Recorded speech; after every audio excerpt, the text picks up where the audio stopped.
everybody. So today we are gonna open up a binder, the 1959 Topps binder. Check this out, guys.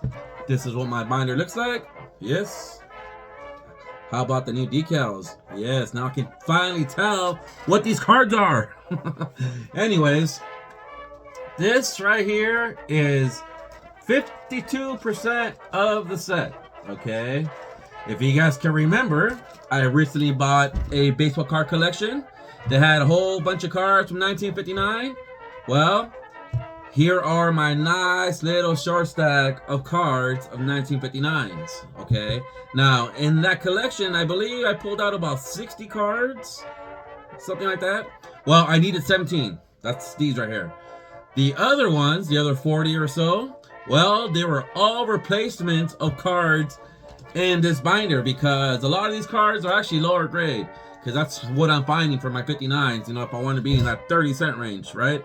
So a lot of those cards, which were in very, very, very nice shape, well, they replaced a lot of these cards, and then those doubles actually went to here. So a lot of those lower grade cards are in my team binders until I find some more that are nicer looking. But until then, they're gonna remain there. Now, adding these 17 cards, it brings me to a total of 366. Now overall, it's, I believe, 571 cards to complete the set. Okay, so adding these bumps it up to about 64% overall once I add these. So I'm slowly making some great progress in my 1959s, and I'm not gonna lie, but it actually feels like there's a lot more than 52% in here so far, you know. And if you guys can remember, I set built this once already on YouTube, so this is my second attempt. So let's see what I got, and we'll open up the binders and we'll have some fun. So come follow me. All right, guys, you guys ready to see a nice little short stack of some 1959 Topps cards? I know I am. Now, as we always do it, what I pay for these? Well, I don't know.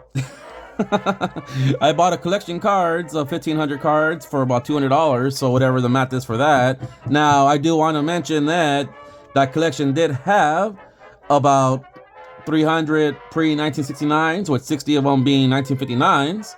Okay, so just gonna throw it out there, guys, because, you know, I want to be in that 30-cent range if I were to move that stuff from the 70s from that collection, and I sell it for, I don't know, let's just say $100, then it just makes all that pre-1969 cards, you know, 30 cents a pop. So I would like to say that, you know, I got it for about the price that, you know, I wanted to pay for it. Here's a Willie Kirkland.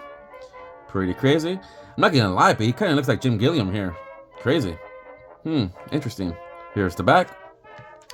But whatever the numbers are between 1,500 cards and $200 is what I paid for this overall. So, because I haven't moved any of those 1970s cards, and honestly, I kind of don't want to move them. So they'll just be stuck in the 1970s box that I have.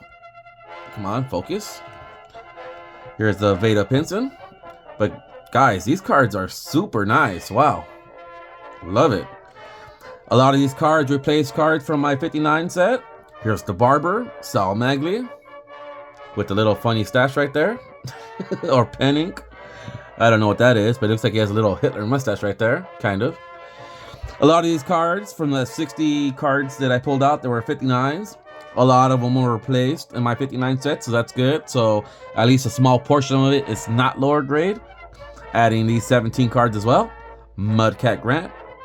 So super pleased with that collection lot that I bought. Again, those collections are very hard to come by. I haven't seen one or found one since then, and the very few that I had my eyes on, they sold for a lot more than what they should have. Let's just say that. So will I come across another one? Yes, no, maybe so, who knows. But I'm just glad I was able to pick up this last one, because I was able to add a whole bunch of 59s and pretty much used every card. So by the way, guys, I have a nice little update of 54 Topps, 54 Bowman, 55 Bowman, 55 Topps, 56 Topps. I know I completed the 56 already, but remember I said we're gonna try to do that twice again, over. So stay tuned for that, because that's gonna be pretty fun. when all that starts coming in. You know, I literally just bought those not that long ago, so they're not even shipped yet. So it might be a couple weeks, a month, who knows. Here's a Bob Ellison. And for the last card, card number 17, Mr. Eddie Yost.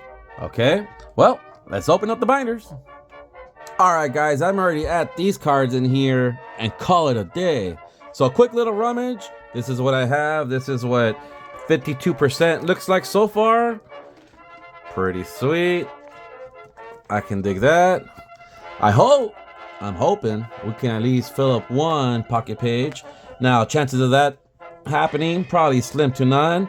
And I say that only because, you know, with this little stack, it's literally only 64%. You start filling up pages more in the 70%. You know, there's always, you know, that one or two. Now, I do want to mention that I do have a pocket page that does not have any cards in there at all. So that's a bummer. You would think at least one card per page, right? Yes, maybe not. But we'll have to find out and wait for the next one. All right. Well, as you can tell, I already have an Eddie Yost. So this will be a replacement, as you can tell. Well, I'll give you guys, check this out, guys. You can definitely tell that the one on the right is lower grade compared to the one that I just got from that lot. So all the cards kind of like this. This Eddie Yost is actually creased right here. I don't know if you can see it, but a lot of the cards that I pulled out from that collection are not. This is one that I can actually think or see that was actually creased. But the majority of my sets kind of look like this. As you can tell, it's definitely lower grade. So getting a bunch of these and replacing them with these, you know that was a good collection lot. So, well, let's get started with card number 16, Bob Ellison. So where are you, Bobby? Where do you live at?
Alright guys, and just like that, we are done with 17 cards added to my 1959 Topps binder. Unfortunately, we did not fill up a whole pocket page as expected, okay?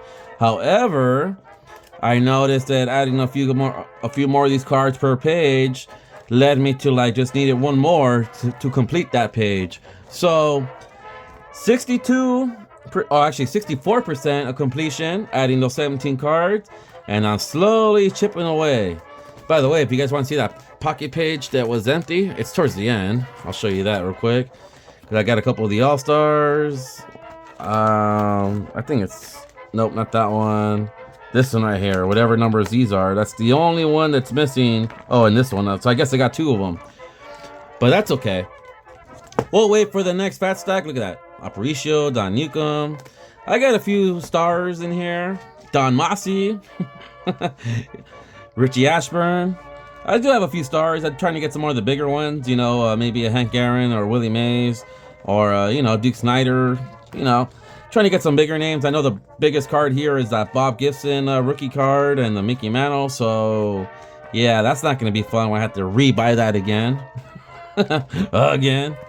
So, yep, that's all I have for you guys. I'll see you guys in the next one. Toodles!